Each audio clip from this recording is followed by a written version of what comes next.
have to stay vigilant. The professor entrusted us with his dream.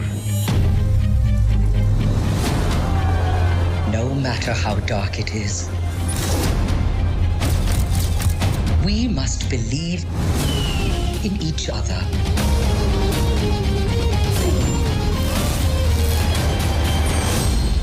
We get this done by working together as a team. Jeez, bub. Keep buzzing in my ear.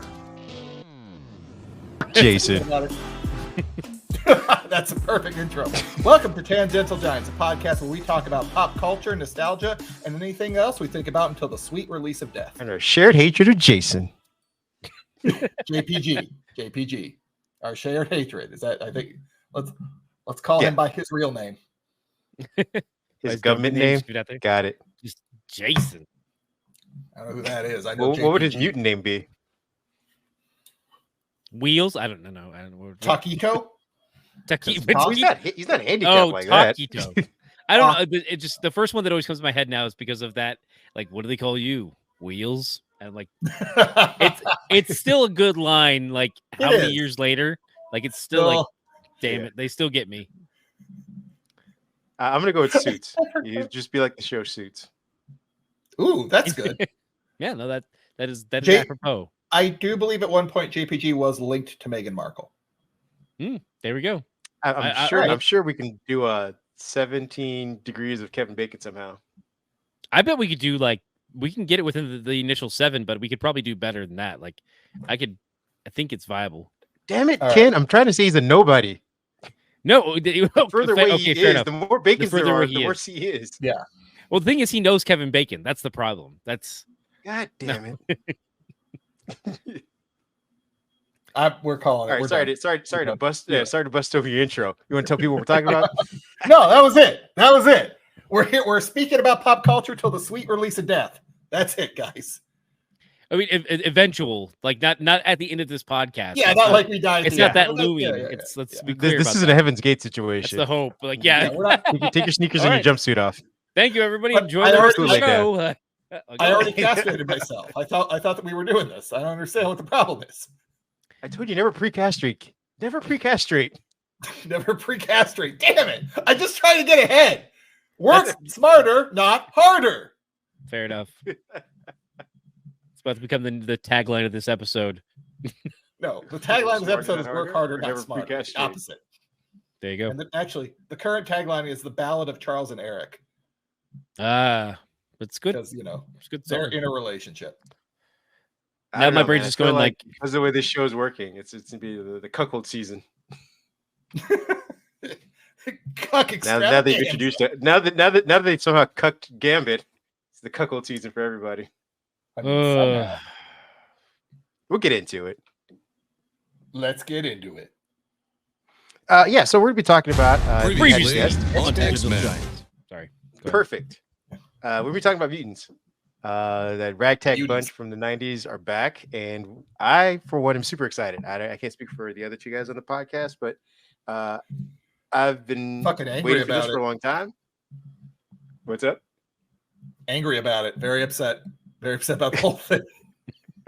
Yeah. No, please. Well, we're gonna get Pat's perspective. But Pat, I'm super excited about it.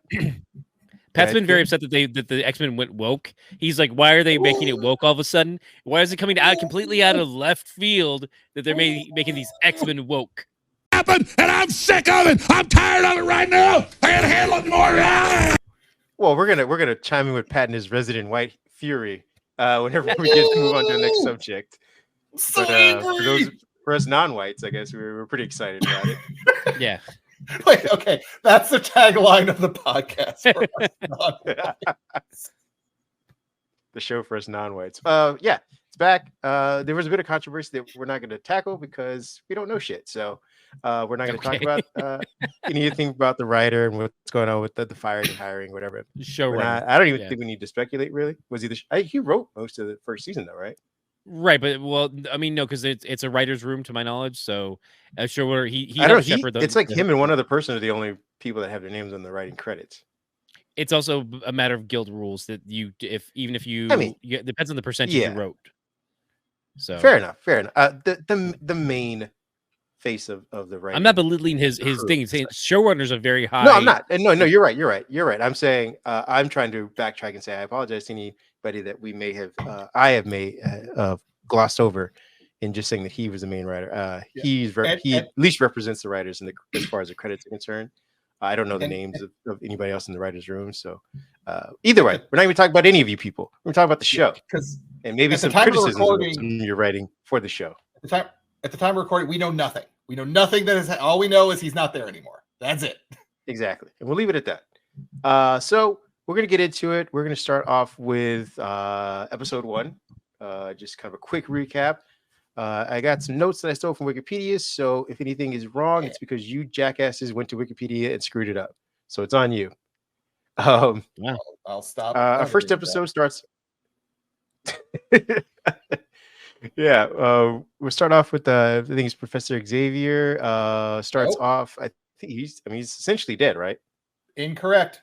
The episode starts off with the New York skyline and the Twin Towers. That is how the episode starts off. I was not prepared for that at all. Hey, how could you not be prepared? They tell you never forget, Pat, and you wouldn't forgot. That was your own damn fault.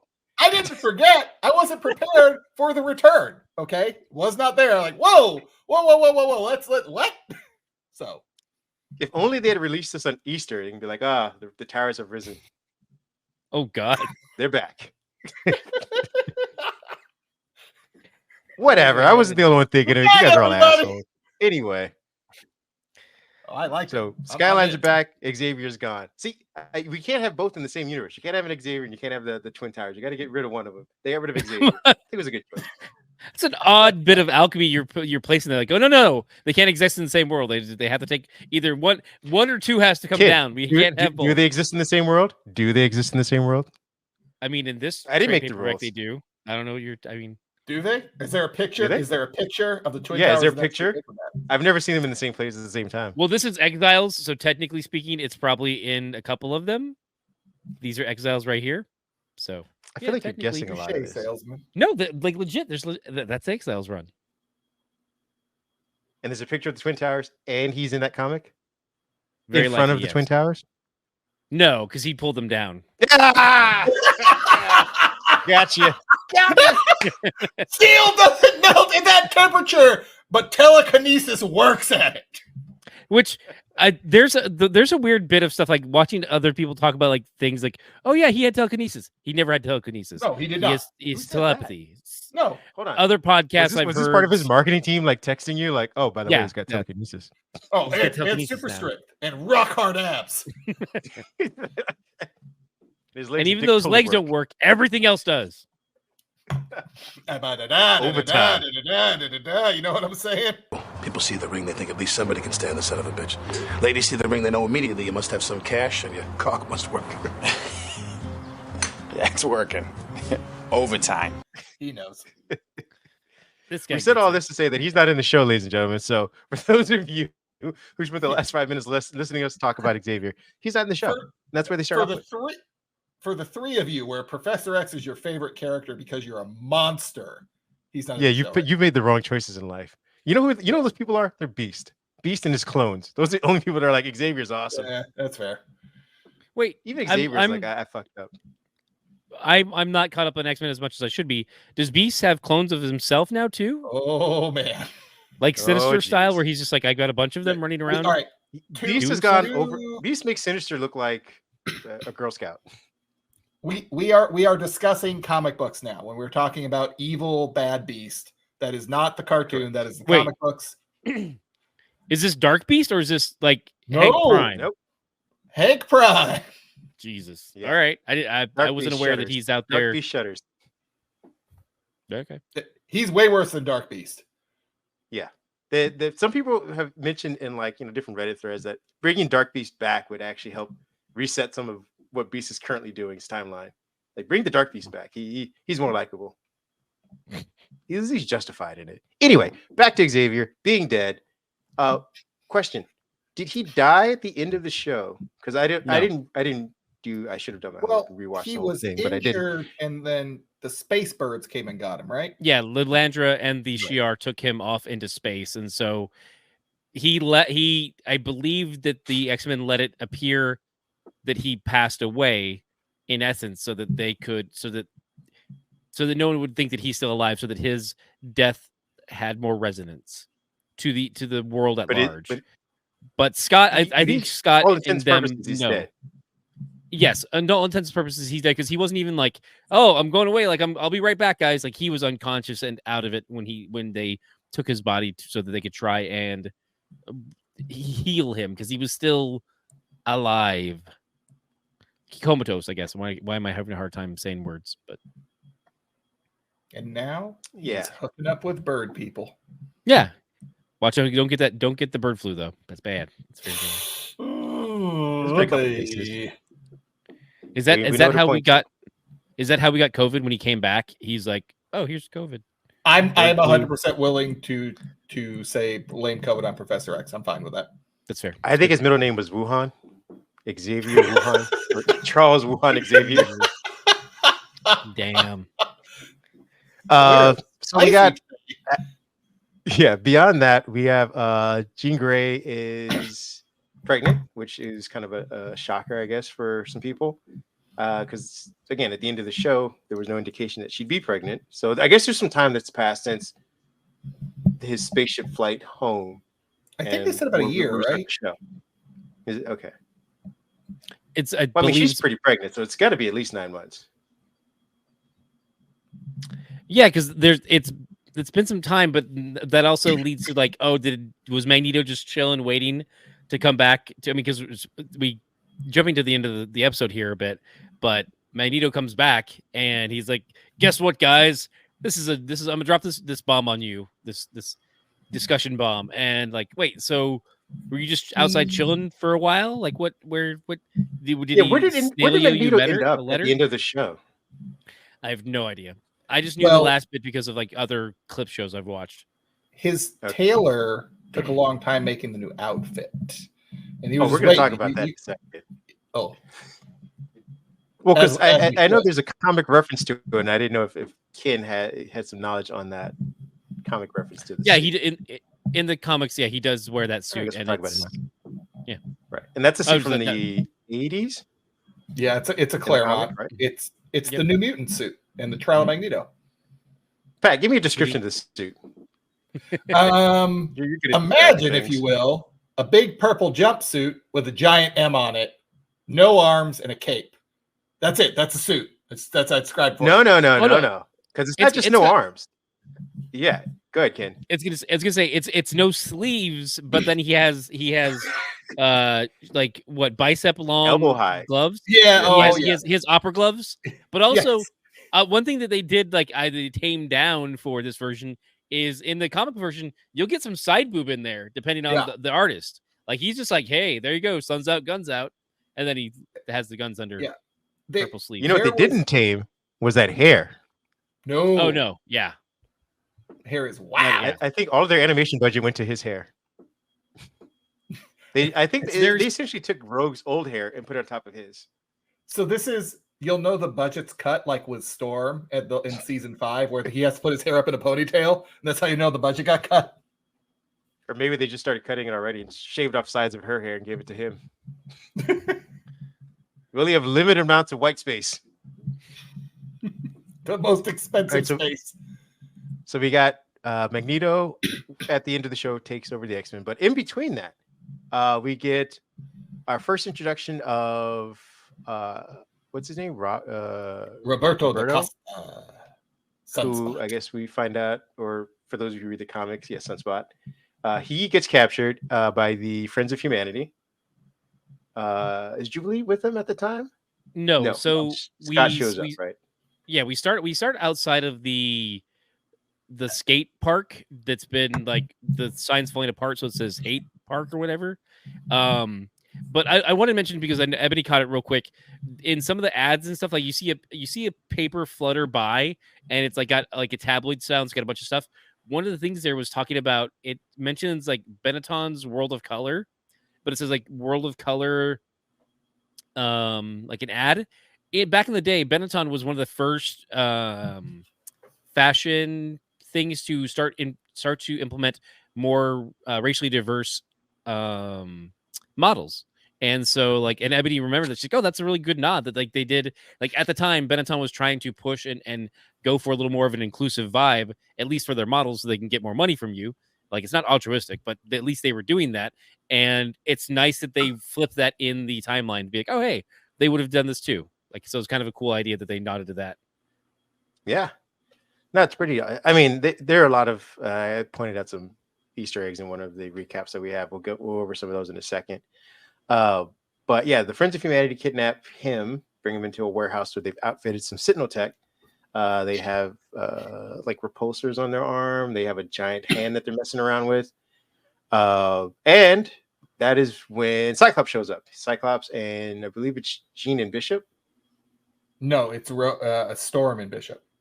Storm Bishop, sorry, yes. Storm, Yeah. Jean. And it all should be noted, they have the Genosian anti-mutant power collars, which is important.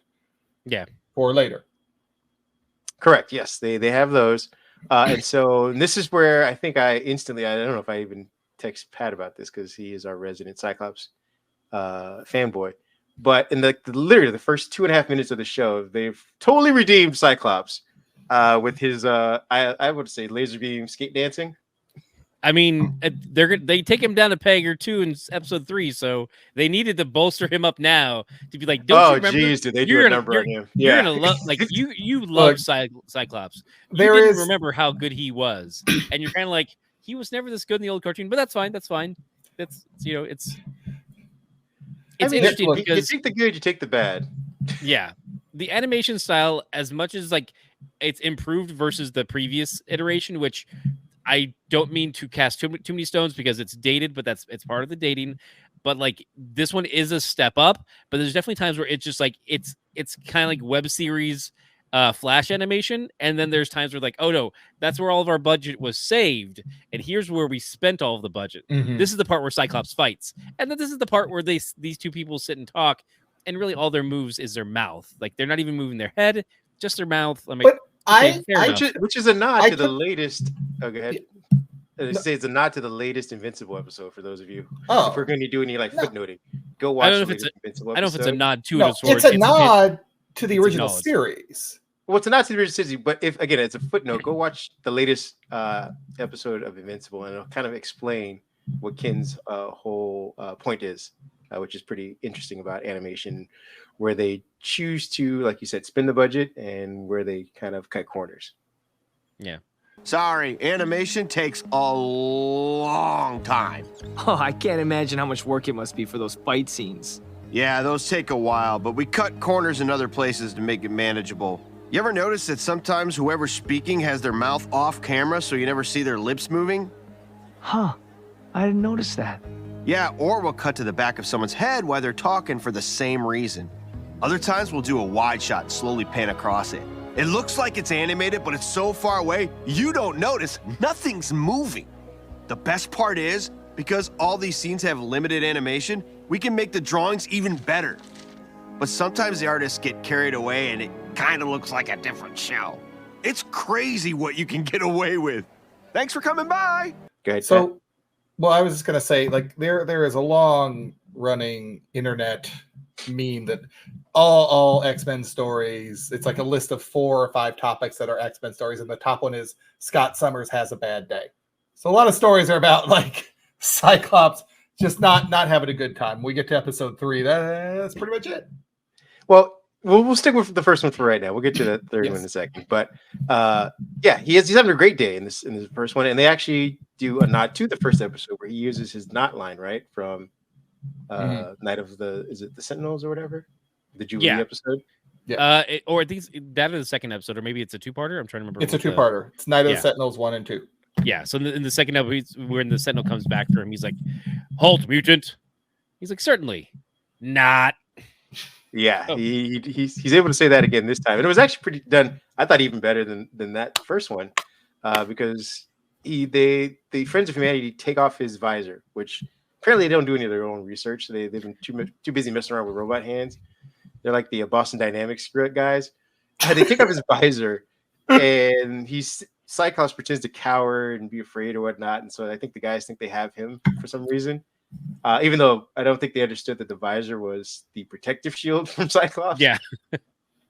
So then he uses the knot line and basically blasts the entire room, which is pretty cool. And then I think we get shifted to the next morning now, is it? Hands on Sentinel technology. What, you freak shows think we wouldn't find a way to evolve too? Take his visor before he starts up again. No, don't! I surrender! Not.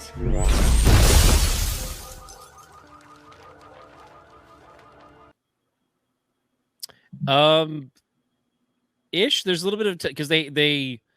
I'm trying to remember. I remember fighting with Bishop does a little bit of fighting because they shoot him. He shoots back.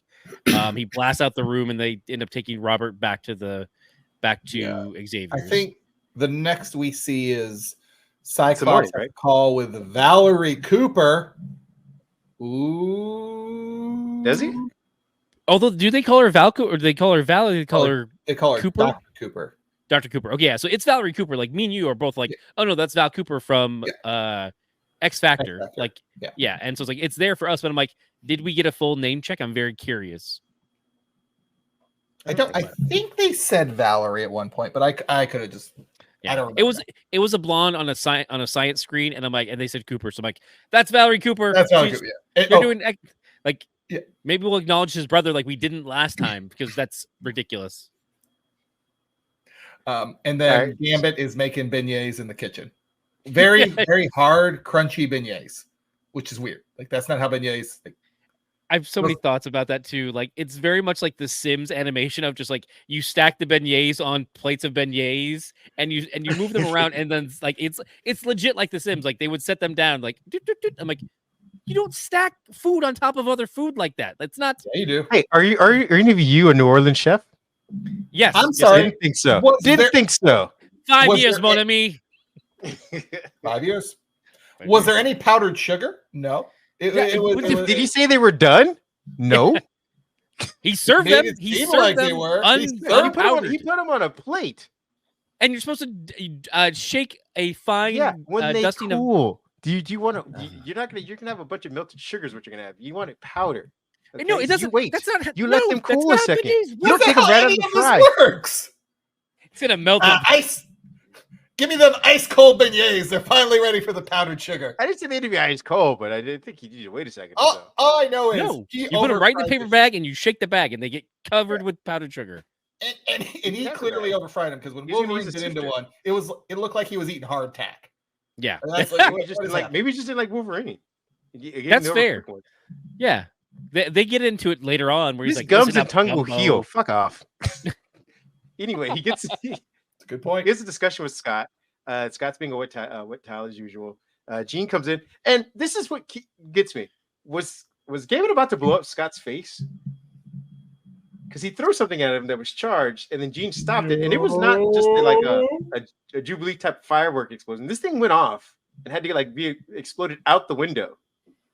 Like what the hell was? Did he know she was there? Like what was the plan there, Gambit? It's called a coup d'état. He's trying to take over the X-Men. Yeah. Okay, he's trying to get. Fair enough. Wait. He's very sly about it, and everyone brushed it off as kind of like, that's just Gambit. I'm like, that was an attempted assassination. Yeah, that was a bit surprising. Cyclops is so good, though. He would have found a way to get out of it, I guess, was the thought process. What is he, Batman? He wishes. On good days, he's like half a Batman. I think he's more than a Batman. Fuck Batman. Anyway, so we. What are you, Dick Grayson? All of a sudden from Titans? Like what's that all about? Dick Grayson, Red Hood. Anybody who doesn't like Batman. Fair enough. His son. So are we then shifted to the danger room right now that Jubilee's kind of giving the new guy the kind of once over of the university? Interesting. The Roberto da Costa Jubilee hookup party that we're getting here. I mean, I like it that they're bringing a new they're to a certain degree they're repeating the original series. They're like, here's a young mutant who's discovering their powers and we're rescuing them. So I appreciate that. I mean, they blatantly spelled out in episode 2, I think. But are they repeating? Because I feel like this is just what they do, though. It's not like. Well, no. I mean, I think this shows up. Are they what? It's a beat. It's a bit of a beat by beat.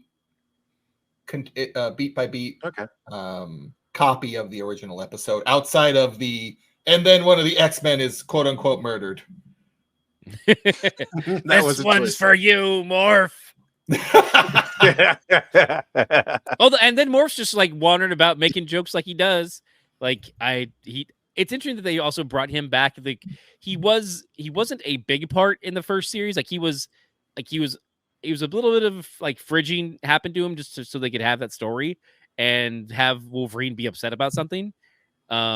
But like they definitely, people love Morph, and Morph has a great storyline in the Exiles. And so I really appreciate them bringing in Morph and getting the moment to kind of like. I think Morph was I think he was your go-to though.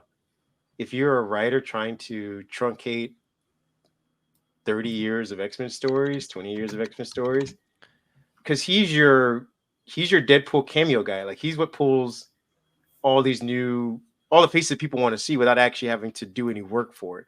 Oh yeah, absolutely. He's a cameo machine. That's 1,000% his role is just there to be like what? Oh, they brought in Lady Deathstrike. That's Colossus. Oh, they brought in this character. Oh my god. And what I meant by Deadpool is that if they ever decide to, because it looks like they're sifting in stuff from the MCU, like the live action stuff, into the show, like the news report or whatever is the same one that's being shown in the movies. Like whenever the reporters are talking about what's happening in Mutantdom or what's happening in the world of the mutants, it's the same news network that they use in the actual MCU, like that broke the story about Spider-Man's identity, and whenever they refer to like these incidences in the MCU, that news channel and I have it here somewhere.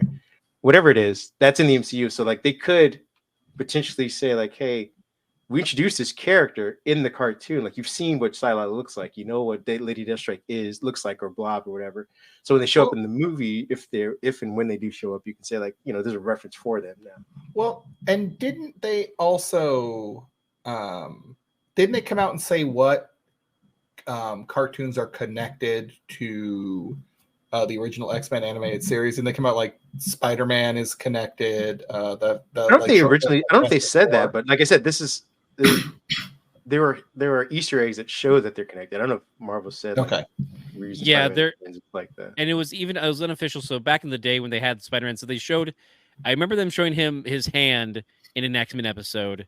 And it's a little bit funky because it's like they were both like you see him like shoot some webs, and that's kind of it. Because like a tragedy is happening in New York.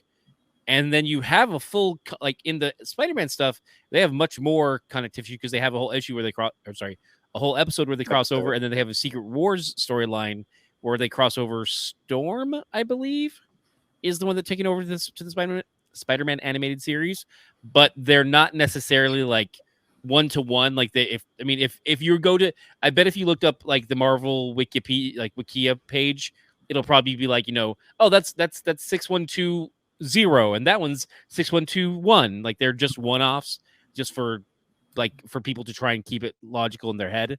But I mean, I think those two are the only two that are deeply connected. I don't know if they connect because in production time, those two shows did run in a similar and produced in a similar timeline. The Iron Man series was around the same era as well, because I remember the Toy Biz toys. But I don't know if they carried over. Like the reason why I say the Spider-Man one does work because they actually have some of the actors carry over the roles. Like they had the Rogue actress, they had the Gambit actress on Spider-Man, they had the Storm actress on one of the Storm actresses on there. So like that's where you get like a lot more like, oh, there's more thread to this connection. Whereas with the Iron Man one, I don't know if they did that, and the Hulk one too. I don't think Hulk was in. They were produced at the same time, but I don't think it was out there. No, I think it was Fantastic Four. They debuted at the same time as Iron Man in that iteration. So. All right, so we get Jubilee showing around the new guy. He gets put into the danger room for some apparent reason. Don't know why. And he's left to believe that it's not real. Go ahead, Ken. Yeah, well, it's because again, we're not doing 1-to-1, but we're definitely like nodding to the original episode where it's like Wolverine's fighting Gambit, and she's about to act like he's gonna cut him, and she's like, no, get off him, and she shoots Wolverine off of Gambit in the original. So it's like it's kind of being that similar thing of like, you're really in danger this time, but she's not gonna shoot Wolverine off because it's part of the bit. Well, Oh, that's right, because they're trying to get him to use his powers. That's right. Yeah. Yeah. And also because even with Charles Xavier gone, putting young children in dangerous situations, life or death situations, is still part of being at that school. Even with Charles gone, we gotta honor his memory. I think that's in the charter for the school, isn't it? Like endangering Yes. children is helping young minds That's develop. what we and do. Feeding them with suspense. Teach, nurture, murder, I believe, is the 3-pronged. There we go. Yeah. And Roberto doesn't do it. He even with blades to his neck, I believe, he still doesn't use his powers. Yeah. The next scene we have is what follows that. Is it Is it when they go to the prison to talk to Trask, right? Or Guyrich? Sure. I never say his name right. Oh, that's Henry Gyrick. Yeah, Henry Gyrick about the Sentinel Hand and how the Friends of Humanity got that technology. He gives a pretty interesting speech about basically replacement theory. They think we'd roll over and let mutants take over the planet, that we wouldn't fight back. Yet your cruelty has only made humanity more sympathetic to our cause. Oh, did it? No, you're in vogue, Storm. A fad. Look at my mutant friend. But under all that fashionable sympathy, normal people know the more room we make for your kind, the less we leave for ours. So we might wear tolerance on our sleeves, but we know the naked truth. Tolerance is extinction. Yeah. He goes into how I forget what was his ending line. What was his acceptances or tolerances is Tolerance like is that? extinction, I believe. Extinction, yeah. Because Magneto kind of mirrors it on the other side in episode 2. Correct. Yeah. So they deal with him. I forget the next scene is after that. Is that the Sentinel Desert one? Because he tells them where it's at, where they figure it out, like the master mold. I mean, let's note that like during the mind probe, Jean sees darkness and she's affected by some stuff. Like it's not really paid off. But Yeah, that was really weird. Like apparently his mind's powerful. Genius. I said. Nope. Not his this, mind. Yeah, Who's that's mind? my point. Yeah. It's not his mind that is housing the darkness. It's a witch mind. It's a what kind of mind? Come on, you can say it. It's all right. It's a sinister mind. Come on, guys. Easy setup. Wait, is that what she was going into? Yeah. I'm very confused now. No, I think that some of the seams of the clone. I mean, spoilers for where this version of Jean Grey is a clone. Spoilers. You guys are. Damn it, we're not there yet. I don't care. I've got to get there. So some of the seams that are coming apart with her mind copy transition is that's I think that's part of it is by her expressing her powers too much. Right. It started to push at the edges for her abilities, and that started to open up some of the. I just wanted to know how powerful is his mind, though, because again, It's I was about to say, I sent Pat a tweet about how weak Jean is, and someone did this. They put a compilation together of Jean Grey's like fight sequences and times she's gotten in trouble, whatever, in the original show. 5 minutes worth passing of out? like fainting, passing out, get shot, knocked off of things. And so I was wondering, like, what's up? There's two different like compilations like that. There's the Scott Summers Says Jean compilation, and there's the That was much longer. Jean Grey has orgasm pass outs, where she's like, No, this one is just like Jean Grey sucks, and she sucks at everything. And your training is crucial. Guards! Restrain her! Professor, we need you. We've been capped up. Jean, where are you? Jean. Juggernaut, mine is the only voice you hear. Get away! Stop it!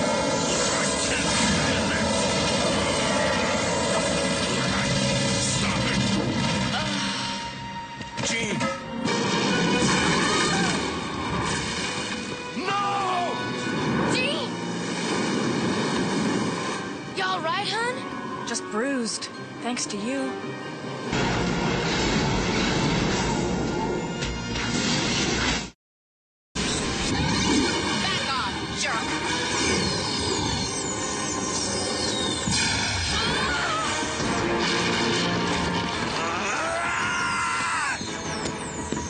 I mean, and so, yeah. At least from that show. And I was wondering again for this guy to TV stress the clone's mind, like how tough was it? Is I'm trying to get to what kind of thoughts were like, oh my god, this is more than I can handle. She's having a child. How dare you? Yeah, she should be thinking for two. Month? How dare you? I very much took it as it was the Nate Summers in there messing around, and then in hindsight, sinister stuff like triggering because of what's going on, because she's pregnant and she doesn't have full control. Okay. Nevertheless, they find out that there's a master mold, and they go to the desert to fight him. The desert. Just the desert. There's no Middle Eastern desert, maybe. Middle Eastern? Who knows? It's just the desert. Like, Oh, we get the cool scene though of them flying to said random desert, and they're playing getting hijacked by Sentinels. Mm-hmm. And this is where they once again redeem Scott even further by allowing him to survive a plane crash with just his eye beams, which I thought was actually pretty cool. Hypothetically, that's also how he survived it the first time, when his father pushed him and Alex out of the airplane. I mean, spoilers for is that how he did it? That's been used before, like in some iterations. I thought the plane crash was the triggering of his powers, wasn't it? Wasn't the head right? And trauma? So some of that trauma was from the him being pushed out started to activate his powers, but how he was they were able to survive was that as well in at least one iteration that I can't cite right now. Go ahead, if you guys know it, go ahead and drop it in the comments, please and thank you. You sure it wasn't just tears, lots and lots of tears? So his dad abandoned him. I mean, abandoned. He created a little ocean on the right where they fell. It's just him, and he's like, I have to take care of Alex now. Oh no, no, Alex sucks. He's got a pain thing and a. He's gonna grow up to be a himbo. I have no control of that. Himbo Summers. I wanted to be Himbo Summers. Then we're gonna have some kind of weird brother named X-Man, or what was his name? Extreme. That's a no. As Adam X. Adam X is not. Yeah, technically not. And X-Man is his alternate reality son. Yes, Adam X the Extreme is his maybe half brother, depending on the. Who's the other guy that would? I need to finish that story. Was the other brother that died? There we go. Vulcan. Okay, yeah. Well, he said to have been dead or captured, taken away. Yeah, I don't know where Vulcan is. Kurt, actually, Pat's probably got a better idea where he is currently. He's in space. He's just. There's a lot of X-Men to keep track of, man. That's completely fair. They're not X-Men. They're just Summers. There's a difference. Yeah. Hey, man, is there though? Is there? Either way, that's what I thought. Vulcan didn't get the retirement package. He didn't get the gold watch. He didn't get the nice send off. He just disappeared in space. He just got to rule Shi'ar Empire. It's true. No thanks to Xavier. Xavier thought his ass was dead. Didn't even go to Vulcan's his own man. No, yeah, he just mind wiped the rest of the crew and said, "Let's start over again." One more time. The first time.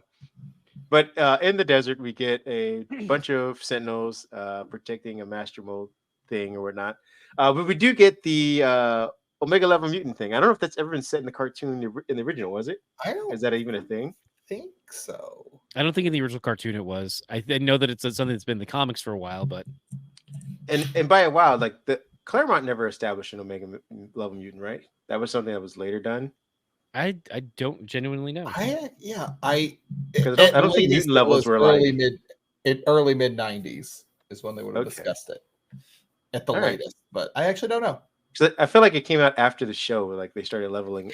No, it came out in 1986. It was. Oh, really? Okay. So clever. So what is clever? Okay, I'm mistaken. Spoke.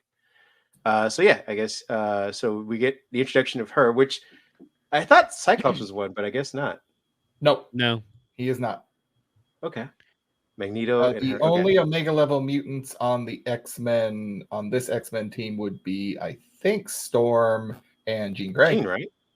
Okay. On this iteration, yeah. I mean, because they're not counting Gambit, but that's from that one ongoing that we read, but doesn't count because it's all reality. It's fine. Yeah. Anyway, back to the actual one. She shows up, does her like lightning to sand to glass, which was pretty cool. That was pretty dope. Yeah. Turns into and a then glass hurricane. Yeah, and shreds them all up, drops them, captures the scientist who was running Master Mold, which was Trask. There you go. There we go. And I believe they also spit throughout this episode. There's also talks of Jean and Scott leaving because she's about to have a kid. Xavier's gone.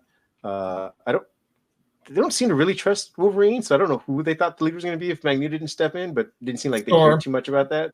Storm. Maybe they're leaving in Storm's hands. Who knows? Yeah, Storm. Okay, that makes one. She's probably more capable.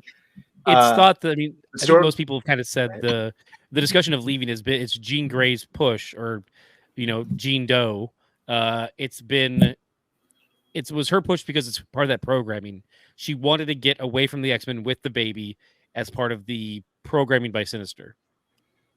Oh yeah, I mean, whatever reason it was, at least on the surface, if you're just watching episode 1 as is, it's because things have now changed dramatically. Like again, they're about to have a kid.